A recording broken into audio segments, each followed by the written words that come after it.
knows how to abuse a lot of Ness's really good tools. He knows how to keep his ledge trapping flowcharts in check. Watch out for PK Fire. We're going to see plenty of them on this stage. This might be a button check. Never mind. No, we're going into it. All right. I mean, it's a start. Okay. Normally off of homing attack, you see falling up air 1 into a grab, but Sonicfiend not going for it. Yeah, looking like it. We're here on Pokemon Stadium. Gives Sonic a lot of room to do his thing.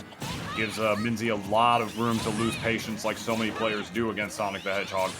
But that remains to be seen from Minsiey so far. This is a winner's top 16 qualifier, winner's quarterfinals of the Pool 1 bracket, I should say.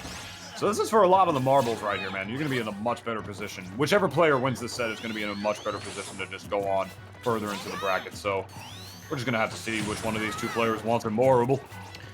Yeah, and at this rate, it looks like Sonicfiend he's up in percent, and he's playing it a lot more.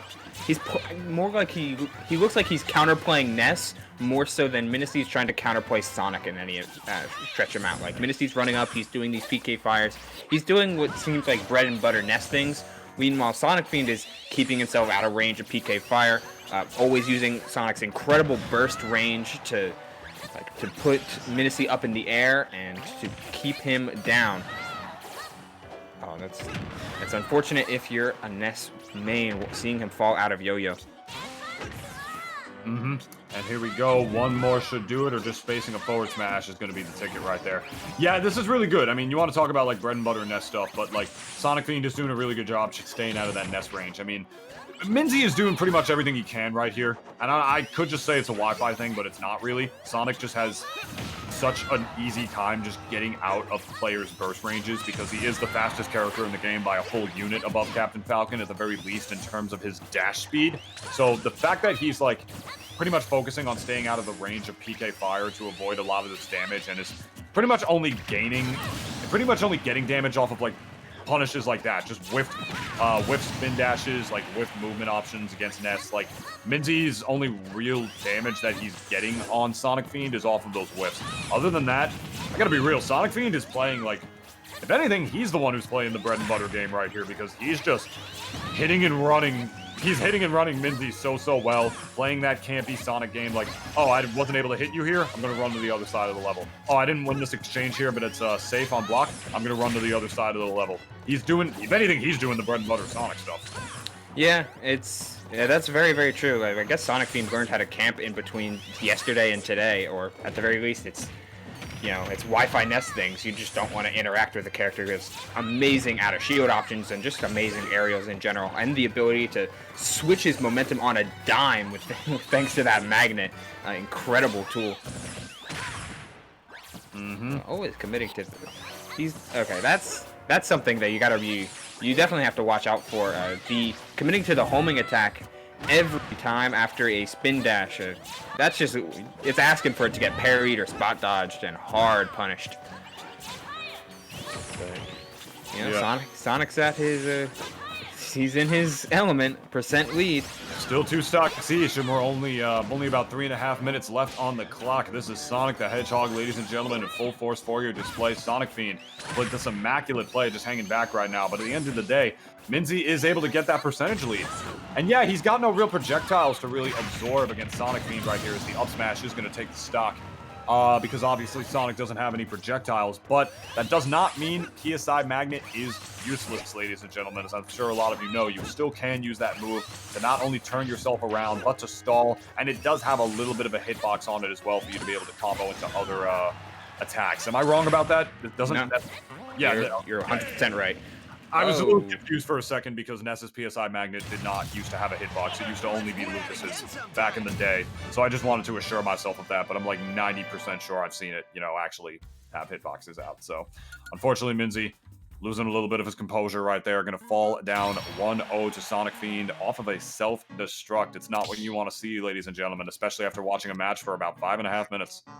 Yeah, like that's one that's gonna go into the back of your mind. Hopefully it doesn't stick around too long, but when you spend that long and end up losing on something that's just a pure, like, it's a brain fart. Like, I don't even know what to tell you. Like, oh man, that SD just shouldn't have happened. Like, it's a lot of investment. You're putting a lot of time into each game with Sonic, whether they're, no matter how they're playing. Like, it's just kind of how the character is built. So he's built different, as they say. he is built. I don't know about different, but he is built. I mean, how many bad games do you have to have before you're still here? You're still out here doing your thing. I wish Sonic had more good games. How many fan developers do you have to ask to make your good games for you before you acknowledge that Sonic the Hedgehog is still here, still thriving as one of the leaders of the industry? Gotta love him, man. Got a lot of amazing games too. You can't say the least. Oh yeah, no, but for every good one, there's a bad one, and that's the unfortunate part with Sonic. Exactly. You have your good Sonic games like Shadow the Hedgehog, Sonic 06, Forces. Lost World. And then you also have your bad ones like Adventure, Sonic 3, Sonic Mania. You know, it's weird. You know, you just got to take your good with the bad. You know what I mean, Oopal? We might have a difference of opinion, but your words do ring true. Oh my God! Speaking of the gutter, there you go. You got Sonicfiend dropping down there that time, and now with a self-destruct of his own on the way back. Minsiey no is a huge lead right now. Oh my God. Oh and no. He's dead. No. He heard me. He got so tilted when I called the game's bad, dude. He definitely got so tilted. That's a 3-stock from Minsiey in 2 minutes. To be fair, one of those was an SD, and one of them was a punish he did not need to go for. He could have just filed with fair. Instead, he went for down air, which why? But okay, I guess. Yeah, but we take those against Sonic.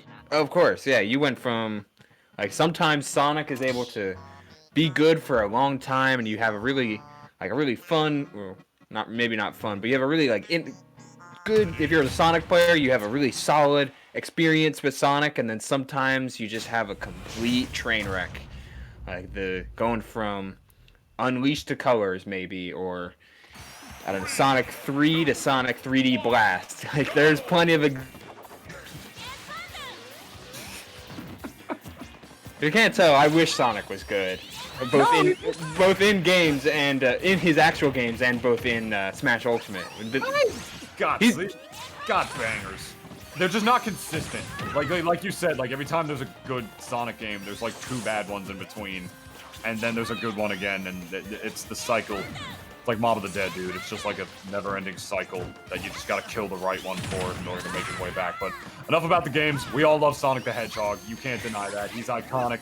We all love him. And a lot of people love Earthbound as well, but that ain't the gist. These characters in Smash Ultimate right now are going against each other game 3. Minsiey off of a indirect 3-stock, I should say, in that last game with Sonicfiend unfortunately deleting one of his own stocks. And now we just got a true showmanship show to you guys coming out here. Very explosive out of the gate. Not at all like we saw in that first game so far. Both these players just in each other's faces constantly. Sonicfiend very much trying to mix up Minsiey in this third game, especially after that loss in the second one, playing very differently than how he played in the first one. Yeah, it's almost like how how you're mentioning in Game 3 with Jaja and Lemon Tea, but a different spin on it. When both of those, when both Jaja and Lemon Tea were careful of how much they were whiffing and what buttons they were throwing out, both these players seem like they're comfortable when each other are going to whiff, and they're ready for those punishes.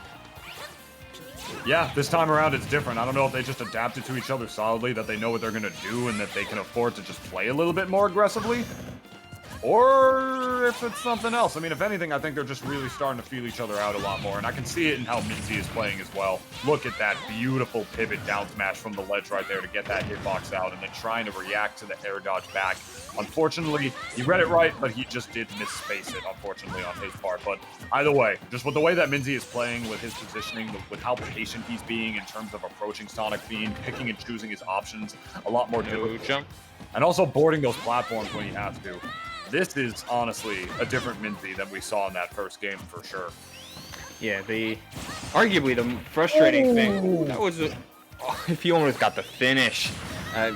You're 100% right. It's a part of the frustrations with the Sonic matchup, as Yo-Yo does its thing, is that while Sonic does a great job of like spacing you out and dashing away from you, like camping you, part of the matchup is when you get a lead, you have to camp Sonic. He doesn't do a great job of approaching. He struggles very hard when against shield. While he's pretty safe on it, he doesn't have a lot of means to counterplay it. So you just kind of have to wait it out and see what you can get. Some PK Thunder tricks are on the menu, I guess, right now. Yeah, Minsiey's just feeling himself. Like 100% just feeling himself. You can tell he's in his head with these combos that he's getting, and you said it best, Doable. It's funny because like everybody likes to see Sonic is like, oh, he's so lame, the camper character. I hate fighting Sonic. When they Accurate voice representation. Thank you. If you're actually able to get a lead against this character, you can camp him just as hard, if not harder. You got to remember, yeah, he's the fastest character in the game. He has no projectiles. That's something you got to keep in mind going in against him, man. When you against Shield, Sonic's not that good. When you're the one who like has to force him to approach, his options can get really predictable. And at that point, if you still don't know how to deal with Sonic, you're just being kind of impatient. Like if you feel like you don't know what to do off of homing attack on Shield, you have a lead. You don't have to hit him for that always. You can just wait for like him to like do some whiff bad option in neutral again. If like he's gonna do another predictable spin dash, it's really gonna be on the Sonic to try to force out some different creative option if he's the one who's down. And so far on the part of Sonicfiend, he's still a whole stock down, man, and still lapped in percent almost. He's just got to pull something out quickly here, unless he gets kicked in the shins in the corner like a bully on the playground. Such a weird kill move, dude. Yeah, just go PK kick. If you